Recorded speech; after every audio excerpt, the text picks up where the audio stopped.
Ladies and gentlemen, welcome to episode 5 of Big Money Talks. I am Big Money Drew Nicholas, and once again, it is a beautiful day here in Brooklyn, New York.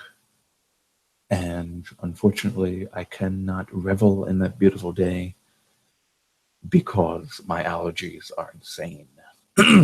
um, yeah, really insane. Um, the pollen count is off the charts, as is my sanity, because for the first time ever in my almost 26 years of existence, I had to get allergy eye drops. My eyes started going crazy this year and just itching and irritating. And I just actually, about 15 minutes before starting this thing, put in another round of eye drops. So I'm a little bit blinded right now by all the light from the sensitivity. And my throat is kind of dry and scratchy, and my nose is a little clogged. But we had a full week, including, a week, I would say, Sunday, Monday, Tuesday, of WWE programming that happened. Sunday being Payback, and of course, Monday, Raw, Tuesday, SmackDown Live. Um, so we'll quickly talk about Payback. Um, it was a really good show. I actually really enjoyed Payback this year. I did not expect to like it as much. I'm just like apologize in advance for how I sound and my clearing of my throat probably multiple times throughout the show. Um, Again, the allergies, so just bear with me. Um, yeah, so I think the phrase is absence makes the heart grow fonder. And when it comes to Enzo and Cass, I'm not really that much of a fan, but when you don't hear their promos every single week and you hear them like once every 3 months, actually they get enjoyable. And I enjoyed their promo comparing themselves to like Chinese food and whatever. I thought it was really funny. They faced the club, and Enzo and Cass won. I didn't watch the match actually, as like I wasn't really like paying attention to it. But I would say right now Enzo and Cass need like a big push finally. I find it really interesting that they've never won titles before. That neither in NXT or in on Raw, on the main roster so far. Um, it's a little weird, you know. I kind of feel that weird, but hopefully that changes. I don't know if it's going to happen. I mean, it's so late at this point, but I would like for it to happen. So hopefully it does. So yeah, Enzo and Cass won that match. Um, I guess one of the bigger well, let's talk about the swerve that happened that we weren't really expecting, which was Chris Jericho winning the United States Championship from Kevin Owens. We didn't really see that happening because we knew that Jericho was going to be leaving to tour with Fozzy, his band, for a little while. So that was a weird thing to see. They swerved us and actually had him win, though, as we saw last night, it was not for long. But we'll get into that a little later. Um, and then the other not so well. This was a not so surprising thing. Sheamus and Cesaro did not defeat the Hardy Boys, but turned heel. And I guess Sheamus didn't really turn heel. Sheamus was heel, but was pretending to be good. And he was just waiting for Cesaro to turn around and finally get that mean streak, which he ended up doing. And it was Cesaro, actually, that started the heel turn by pushing Jeff off the top rope as they were celebrating their win. And that was interesting to see. It's interesting to see. Cesaro hasn't been a heel for well over a year. I would say ever since he won the Andre the Giant Battle Royal 2 years ago, or 3 years ago now. I don't even remember when it was. I think it was 2 years ago. And he got paired with Heyman for a little bit, and then that ended up being nothing. So it's interesting to see because we didn't really like Cesaro and Sheamus as a tag team. We had Mick Foley make that tag team after the Best of 7 series, which ended in a tie and a draw. And nobody was really a fan of that, myself included. But now that they're a heel tag team, I'm interested. And I actually thank Mick Foley for making them a tag team. So this way we can see where that goes. I'm interested in seeing where that goes.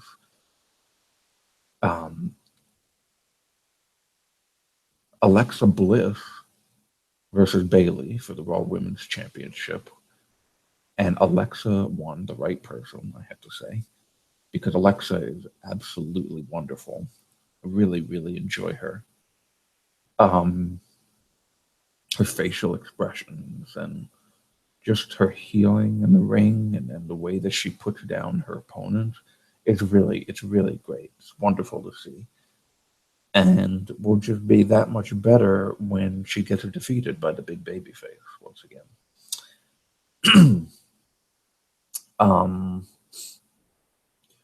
I didn't really pay attention to Samoa Joe versus Seth Rollins.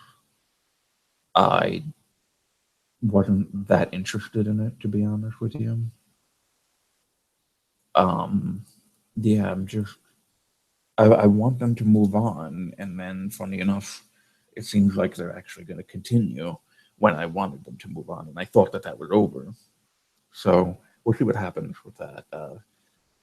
Seth Rollins won, which is good, but I don't think it's that good that program is continuing. I was hoping that, we could move on, get Seth officially away from the Triple H storyline and that stuff, and him feuding with Samoa Joe still, even though Triple H hasn't been back since WrestleMania. It's just a weird dynamic, and I'm just ready for that to be over with. So then we had the House of Horrors match. And the House of Horrors match, boy, that was interesting. That was really interesting. The House of Horrors match, yeah. I didn't dislike it, actually. I didn't dislike it.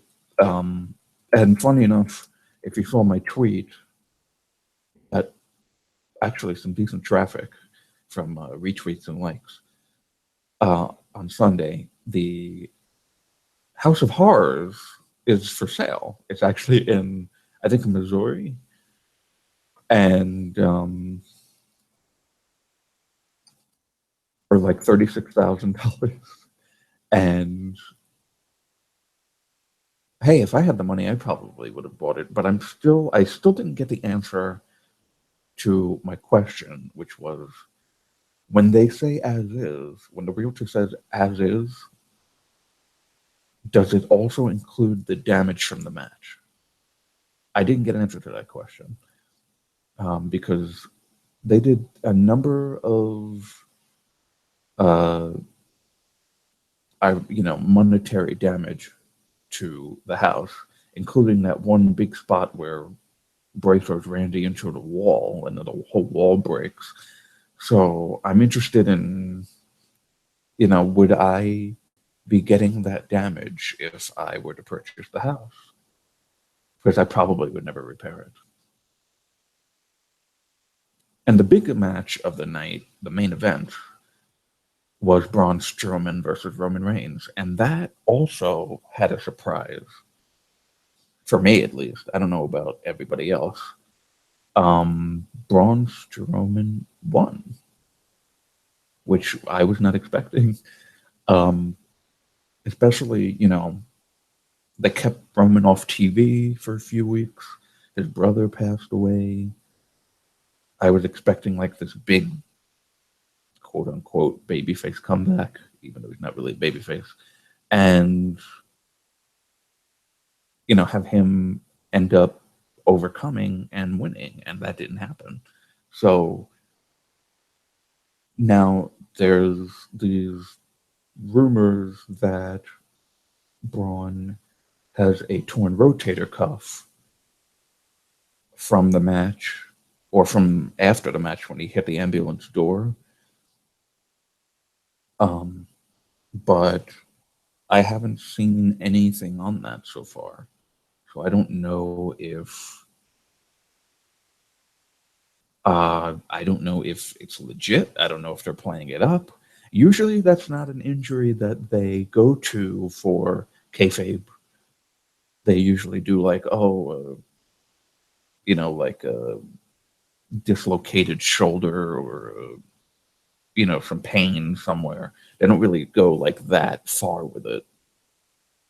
And the last person who had that injury was Eric Rowan, and Eric Rowan was out for 7 months or 8 months, something like that. So, yeah, but I was pleasantly surprised with that match. It was really good. And the end results of Braun winning only made it better because it's good that Roman didn't win, at least for now. Most likely, if the injury is not legit at Extreme Rules, there'll be some sort of a gimmick match between the two of them, considering Kurt Angle said on Raw that they were not done yet. So, so we'll see what happens there. And I'm really happy that Braun won. I really hope that he's not injured because that would be such a tragedy right now for his character and what they're doing with him. And then what are they going to do with Roman, right? If his biggest foe is injured, what do they do with him? Do they hotshot him to the Universal title immediately? Do they, have him go for? What would be interesting if the injury to Braun is legit, I would like to see Roman go after the Intercontinental Championship. Just, to vary it for a little bit. Like they didn't, of course, they had to have him sell the injuries because that was a hellacious match at Payback. So he wasn't on Raw for the IC title triple threat match, contendership match. But if he comes back and goes right into a main event, Universal title, yes, Brock and Paul Heyman, they said they wanted Roman right after WrestleMania, which nobody really wants. But we'll see what happens there. Hey, Goldie in the chats. Nice to see you. Um, yes, Braun basically slaughtered Roman, which is not the usual underdog story that they tell. That's true. So yeah, so I was very happy with Payback. I'd probably give like a B plus if I was a grader, which I'm not. Or if anybody knows me from my main event recapping days on Cage Side Seats, I would give it an awesomeness. And my picture to go with awesomeness would probably be Braun in some sort of a cheering pose because Braun is awesome. So that's it with Payback. Payback was a good show. It set the tone. And again, this is the biggest point to make. Payback set the tone for Raw, and Raw was exciting for what I saw because I unfortunately am not able to watch Raw live. I have to watch it either on Hulu or on YouTube. I did watch SmackDown live last night. I was home in time for it. So let's talk about Raw now. Raw was actually, from what I saw, not a bad show either. Like I said, a good Payback sets the tone for Raw the next night. And it generated interest with me, at least, even though I saw the ratings. I don't really talk ratings because I don't really care about that stuff. But the ratings were not good for a Fallout show, for a pay-per-view. Ratings were really not good. But they started out the show with Alexa and the women. And what I can definitely say, really quickly, what I can definitely say about this week is they did both women's divisions on both shows. They did them right this week, which is not usual. Every single woman in each division on each show was featured on the show at some point. So it was a pleasant surprise. Especially now that Bliss is the champion. Bliss is just a phenomenal person all around in the ring, and her promos are fantastic.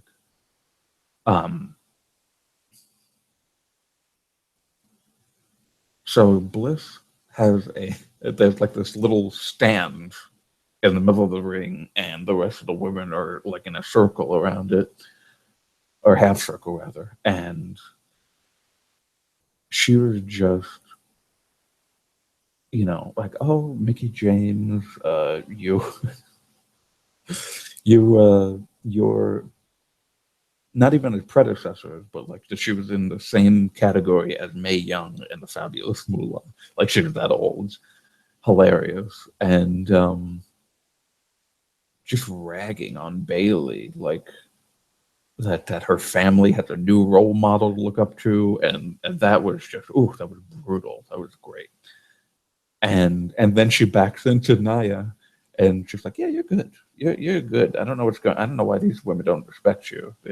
You're good. You keep doing you." That's what their interaction should be like, honestly. So I'm really, really happy that they did that.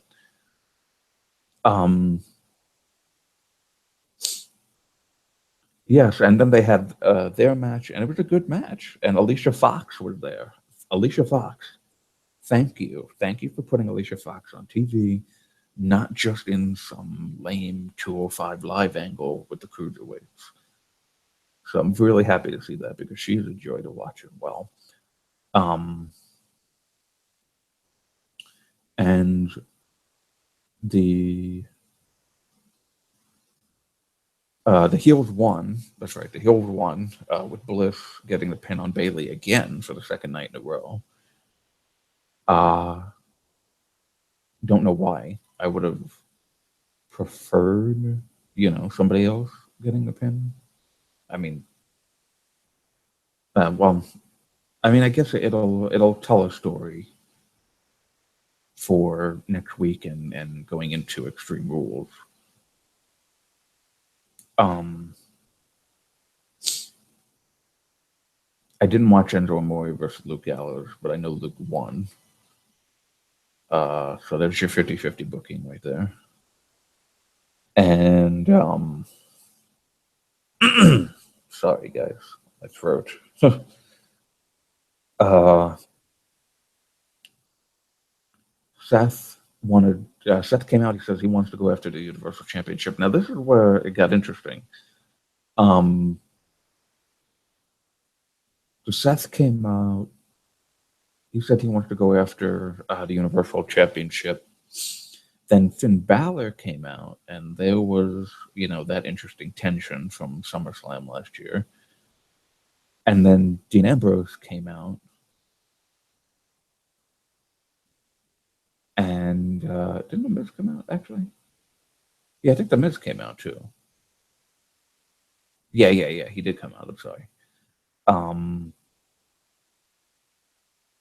And Finn, if you remember from his TV, on the pre-show for Talking Smack, which I actually forgot to mention, um, Miz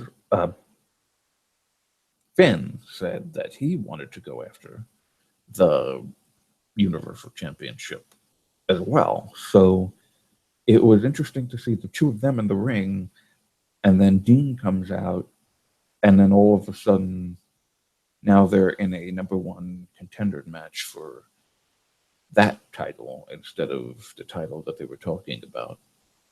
So that was like interesting to see.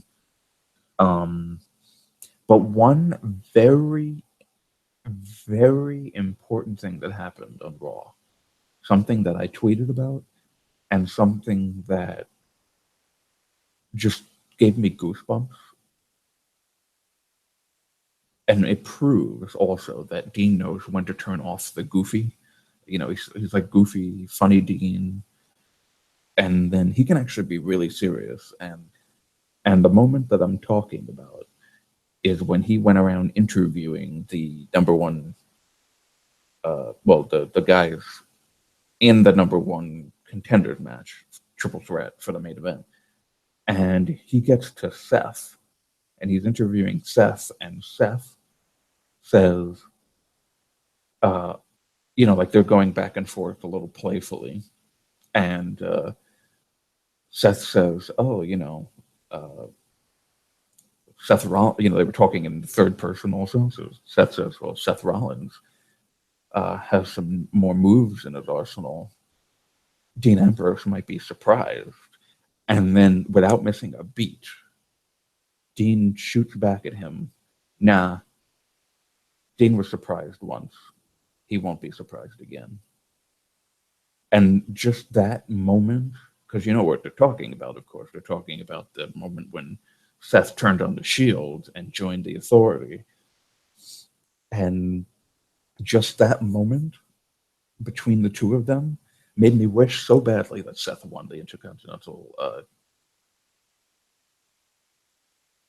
the contender match, the Intercontinental Championship contender match, because that dynamic just in that moment was so real. It felt, even though now Seth is a babyface and Dean is also a babyface, though, would have been interesting to see if Seth won the match to become the number one contender, if Dean would have turned heel on him. I think that would have been interesting. Or I think at some point Dean does need to turn heel on him because, it's, psychologically, Seth Rollins is the reason why everything has happened. So it makes sense for either Dean Ambrose to turn heel on him or even Roman Reigns at some point to turn heel on him. But that would have to be, for Roman Reigns to turn heel on him, that would have to be for Seth to be like uber babyface, like Bailey babyface, which I don't know if that's ever going to happen, honestly. But yeah, so that was, and that was a really good main event. That was a really good main event. I enjoyed that match. I was actually able to see that live. I got home just in time for like the last 25 minutes of Raw, and that was a really great match. Um,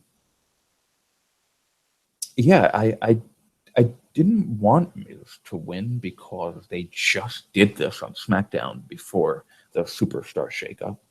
So I'm like, on Miz winning.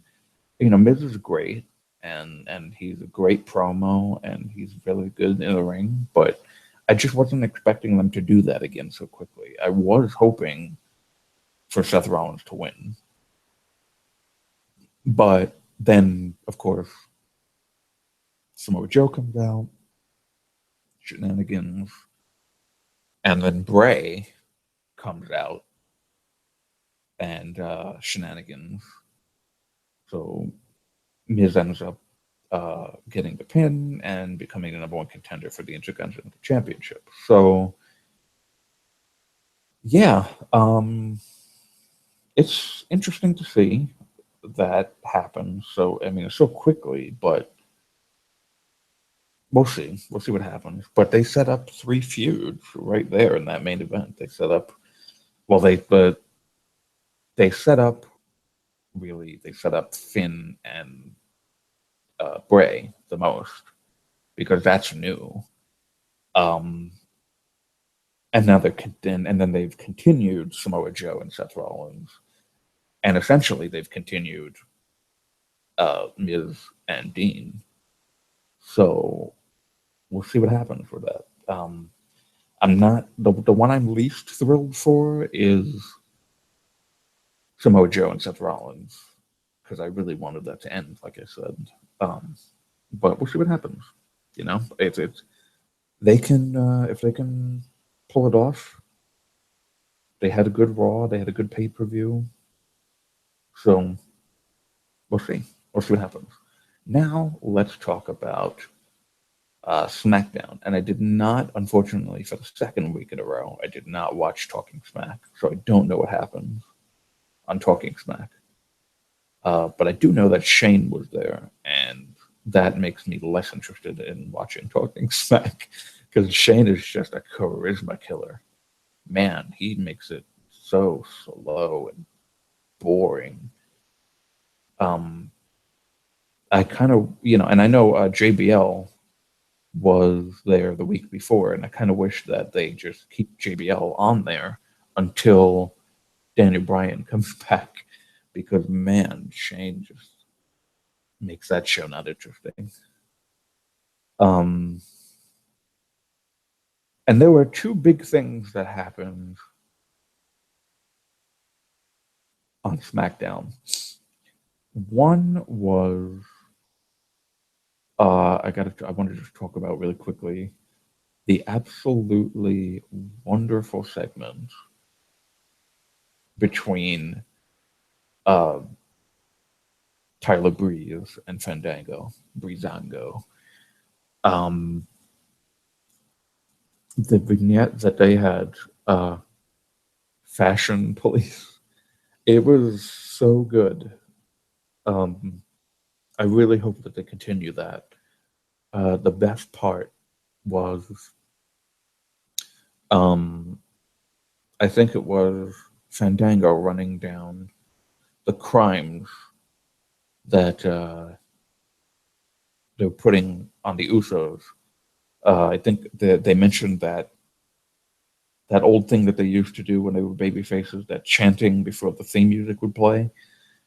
And then they did the clothing. And then the best thing was a jaywalking citation. A jaywalking citation and Jimmy walking. Jaywalking and Jimmy walking. That was the best part about that. That was really fun. I hope that they continue doing that. And I'm really happy that they're the number 1 contenders for the title, the tag titles for SmackDown. So we'll see how that goes. And now I want to mention again, like I said, they did both women's divisions right this week. on both shows. And the past couple of weeks now, they've been doing this thing with Becky where she is like not as reluctant to help her fellow babyfaces. And I think that it's very interesting to see because I would rather see right now, I would rather see Becky as a heel than them just go right back to Charlotte. Though, I mean, Charlotte is a better heel than a babyface, but they can't do the like Becky dumb babyface thing again. Like they do that so much with her, and I don't want to see her. Um, I don't want to see her get that booking again where she goes and helps her friend, and then her friend turns on her because it's happened so many times. Just on the main roster alone, it happened with Charlotte. And, she tried to be like, oh no, I see the good in her, I see the good in her. And then, so I'm liking that they were doing this reluctant thing. Like, oh, she doesn't want to really like help because she knows what has happened in the past. So they beat down Charlotte, the welcoming committee, as they're called. Very interesting name. Uh, Not really interesting, but I'm like, okay, the welcoming committee, that's fine, I guess. Uh, Natalia, Tamina, Carmella, and James Ellsworth, which Becky referred to, she referred to them as four women. I'm really hoping that they do that intergender match between Becky and James Ellsworth. Becky's been pushing for it hardcore on Twitter, so I'm hoping that it happens. Yeah, so they go up to her. They're like, "Yeah, we got your back. Why don't you join us?" And she's reluctant. She's like, "Let me think about it." So they beat down Charlotte later on in the show, and then the main event. Oh, not the main event. Sorry. The big tag match between Charlotte and Naomi versus Natalia and Carmella. Uh, all the heels end up beating down on Naomi and Charlotte, and then sorry, and then Becky comes out, and the crowd was really chanting for her to come out, and they popped for a big time when she come out. And she stood in the ring, and she was like, "Okay, do I go with them or do I go with them?" And it was a very well done segment, and she ends up shaking the hands of the heels, like, "Yes, I'm joining you." And then she shakes Tamina's hand, and she shakes Carmella's hand, and she shakes Natalia's hand, and then she gets to Ellsworth, and she's like, "Nah, no handshake. Come here, big hug. Come here." And shoves Ellsworth into Tamina, beats down Natalia and Carmella, but then they get the better of her. And I don't know if I would have done it that way, but I am okay with them doing it that way. It didn't really bother me.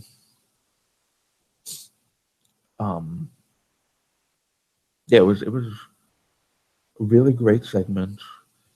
I'm enjoying, what they're doing so far, and hopefully they continue to do right by both women's divisions as we progress. Uh, Chris Jericho came out with the with the United States Championship, and he got a crowd going. That crowd was hot for him. Um, he just is like, I'm sure he really enjoyed that because, Raw's crowds, and so, yes, also SmackDown's crowds can be like eh, but Raw's crowds are usually eh. So it was nice to see him come out and just be, embraced like he was. Um, Also, it was nice to see AJ Styles come out, and AJ called back to the Y2 AJ tag team that was between the two of them for a few weeks, and the shirts that they had. And then Kevin Owens came out, and Kevin Owens was getting booed, which is, everything the WWE would want, considering people mostly cheer him. Um, and they were going to have a rematch. So AJ beats down Kevin Owens, and then uh, AJ gets banned from ringside for their rematch. That was also a very well done segment. Uh, I love Kevin Owens. He's, always a joy inside the ring, outside the ring, whatever he's doing. His promos are really great. Really enjoy watching him wrestle too. For a big guy, and I'm not making fun of his weight. I'm a big guy also. Maybe I'm not that big, but I'm, I'm about like 215, chubby around the waist. Um, he is a great wrestler. He's got some really great cardio, and he's got, he does interesting moves that I definitely wouldn't be able to do unless I did some training. So I'm always excited to see him perform. Um, we had Jinder Mahal versus Sami Zayn, which a match I wasn't expecting this week. Um, Jinder coming out, of course, with the formerly known as Bollywood Boys, Singh brothers. I don't know their first names. But actually, I didn't even mention their first names. They just called them the Singh brothers. Wearing these colorful button-down shirts. It's like half business attire. With one of them, the red shirt one, with like 3 buttons unbuttoned, which is so douchey, but funny at the same time. Um, Jinder ends up getting the win. It was a light match. There was a little bit of botching. Of course, Jinder hadn't really been put in this position ever, I think. um, he's has to carry a match, and he's got to do these promos, and like I said last week, if you didn't listen to last week's um, show, I talked about what has turned me around on the whole Jinder Mahal #1 contender to what is essentially the top title on WWE programming right now. Um, that it brought me back to my high school days, to a kid I knew who had these friends that were always hyping him up, and he has some money. And my stories I'll go over really quickly if you didn't hear.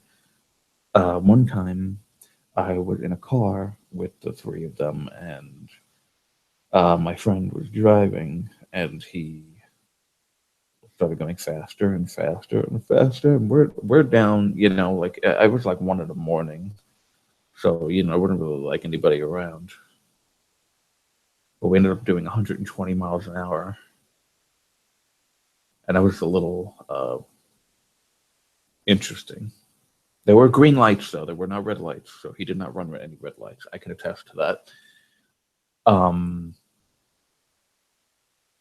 and then the other story about me having to leave while he was about to have sex with some girl, but I don't need to.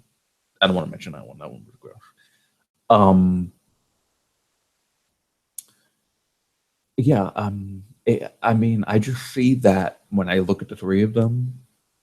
So I'm not disliking what they're doing, especially considering Randy lost the House of Horrors match due to Jinder Mahal coming in and interfering.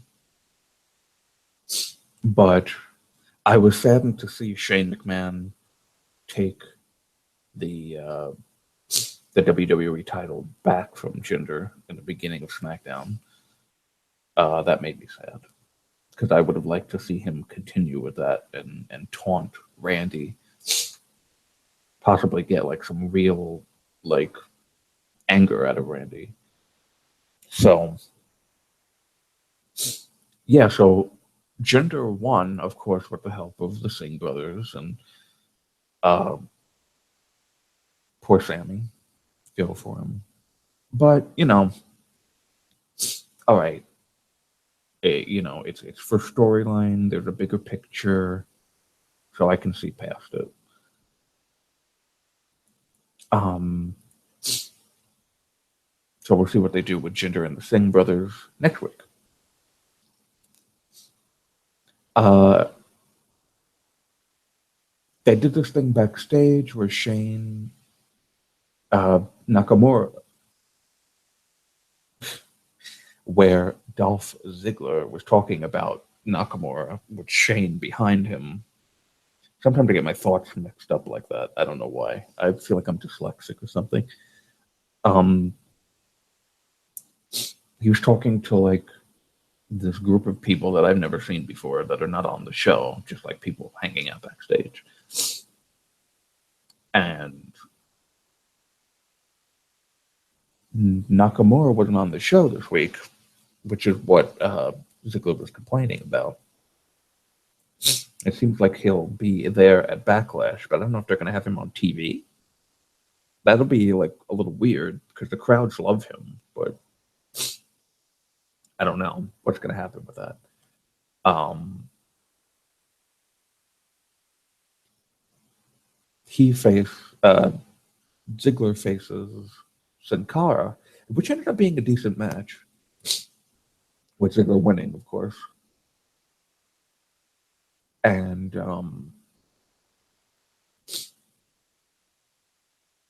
it was, like just a quick super kick win. Not the match. The match was a little long. It was longer than I thought it was going to be.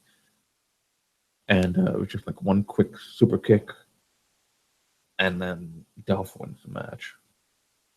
I'm not really like a fan, honestly, and it's sad because my friend Alex Briggs was not into what Dolph and Miz were doing when Dolph was a babyface, and I was, and now I kind of see why I shouldn't have been, because now I don't like Ziggler really anymore, because I just don't like this character that they're doing with him right now. So, boring. And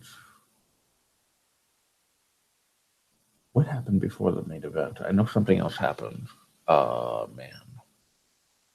Oh, Ty Dillinger and Aiden English. Yeah, I'm just totally not into this thing that Aiden English is doing.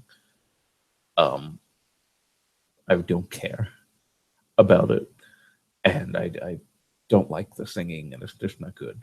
But Ty came out, and Ty was his opponent, and got a quick squash out of that, which I think is good for Ty right now. Those tensions are over. They're really over. And it's good. I'm really happy that, he's being uh, portrayed this way, and he's successful so far on the main roster. So I'm really happy for him. Um, Then we had the main event. Of course, the main event was the rematch between Owens and Jericho for the U.S. title. And um, that was a really fun match. The beatdown afterwards, of course, Kevin Owens wins, which was to be expected, considering Jericho won't be around for a little while. I was happy to see him win, of course, because I would rather the face of America have the United States Championship, because that just makes sense. And the beatdown afterwards, that was just brutal. Actually, it made me feel really bad for Jericho, and I was getting angry. It was weird because I don't usually do that with Kevin, but I was getting like upset that he was beating him down so viciously, and then that spot at the end with the chair on his neck and going into the ring post like that. It's like, oh my God, stop it, you evil bastard. Stop it. Got that reaction from me because that's how I would prefer, I prefer to appreciate but boo the baby faces, like what I do with Baron Corbin, who was suspended this week because he shoved the ref on Talking Smack after attacking Sami Zayn. That was a good call. Yeah, and I like the Baron Corbin way of healing, where I am like, I respect him and I think that he's really great, but I boo the hell out of him. That's the type of heel that I really like. So I'm glad that they started getting that reaction for Owens from me. But yeah, and that was the show, and I think that they did really well this week. They had a good set of segments for both shows and carried well, and I'm happy to see, Owen has the United States Championship again. Miz is the number one contender for the Intercontinental Championship. And I really hope that they continue those fashion police segments with Breezango. Really hope they continue those. Yeah, so I was really pleased with WWE this week, from Payback to SmackDown. And I am hoping that that continues as we head into Backlash, which will be in a couple weeks. I believe May 20th? May 20th or 21st? I think May 21st. That's a Sunday. Yeah, May 21st. That'll be Backlash. That's in a couple weeks. And I'm interested in seeing what happens for SmackDown. We got AJ Styles versus Kevin Owens coming up. That's going to be a really, really fun feud. Especially that beatdown segment to start the show. That was good. And we have, of course, Jinder versus Randy Orton. That's going to be interesting, to say the least. And we'll have Breezango facing the Usos for the Tag Team Championship. And hopefully the build for all of these programs, continues on. And I don't know who's going to face Naomi yet. Is it going to be Charlotte? Is it going to be somebody on the welcoming committee? I don't know. So we'll see what happens there. Yeah, that's pretty much everything I got for this show. So thank you, Goldie, for hanging out with me in the chats. And thank you to everybody who watches this and supports this, likes my videos, and subscribes. This way you get your notifications for when I'm about to go on. And that's it. So bye for now.